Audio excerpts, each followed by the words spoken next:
आज मैं आपको 5 मिनट में एक बहुत बड़ा चमत्कार दिखाने वाला हूँ। ये टंकी का पानी हमने लिया था और इसका पीएच वैल्यू 4.6 है। अब इसमें देखो, ये यज्ञ की भस्म डाल देते हैं, 1 चम्मच यज्ञ भस्म, और इसको डाल करके ये लो हिला दिया। 6 से बढ़ना शुरू हो गया, 8, सीधा 8।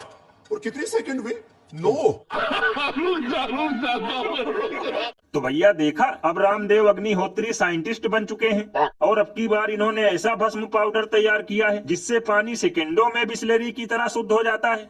तब तो लल्लन भैया इस आविष्कार से गोबर भक्तों में एक अलग ही खुशी की लहर दौड़ रही होगी, क्योंकि हो सकता है ये भस्म पाउडर डालते ही ताजा गौमूत्र भी अमृत में बदल जाता हो। लल्लन भैया, कभी कभी तो मुझे लगता है कि इनकी कंपनी में एलन मस्क के ताऊ का लौंडा काम करता है, क्योंकि इतनी जल्दी जल्दी तो भोजपुरी के लहंगा चोली वाले गाने भी नहीं आते जितनी जल्दी जल्दी इनका कोई ना कोई प्रोडक्ट मार्केट में आ जाता है। बताओ, लोग मोटरसाइकिल लेकर इंतजार कर रहे थे कि अब की बार रामदेव हल्दी, एलोवेरा और अश्वगंधा का मिश्रण करके 35 रुपए लीटर वाला पेट्रोल बनाएंगे, जिससे लोगों की खाली जेब फिर से होगी पूरन, और ये मार्केट में लेकर आ गए पानी को शुद्ध करने वाला चूरन। गजब बेइज्जती है। ये बिल्कुल सही कहा आपने। और भैया, मैं तो ये देखकर आश्चर्यचकित रह गया कि आखिर ये ढोंग पुरुष अपना भस्म पाउडर लेकर टर टर वाले डॉक्टर के पास क्या कर रहे थे। इन्हें तो किसी जड़ी बूटी वाले आयुर्वेदा के पास होना चाहिए, क्योंकि इनकी नजर में तो डॉक्टर केवल चींटी और मच्छर के समान है। तो लल्लन भैया, इसमें चौंकने की क्या बात है? हो सकता है कोर्ट ने इनका प्रोडक्ट बैन करते वक्त ये कहकर फटकार लगाया हो कि अमरूद चाहे जितना ही बड़ा क्यों ना हो जाए, लेकिन वो रहता है डाल के नीचे ही।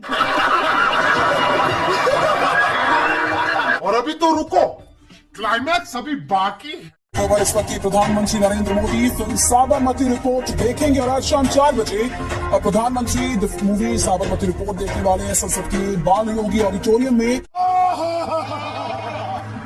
तो भैया सुना, 18 घंटे काम करने वाले डंका पति ने कल डबल इंजन के तमाम डिब्बों के साथ द साबरमती रिपोर्ट फिल्म देखी।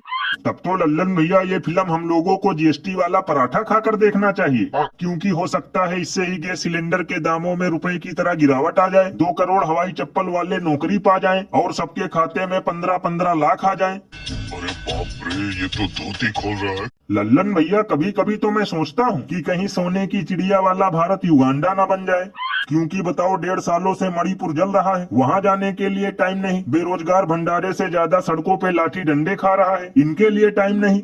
लेकिन चुनावी रैली और मनगढ़ंत फिल्मों को देखने के लिए भरपूर टाइम है। बताओ, अब खुद के भक्त भी मटन की एक बोटी के लिए कर रहे हैं लाख घूंसे की मार, और ये लोग करने में जुटे हैं फर्जी फिल्मों का प्रचार।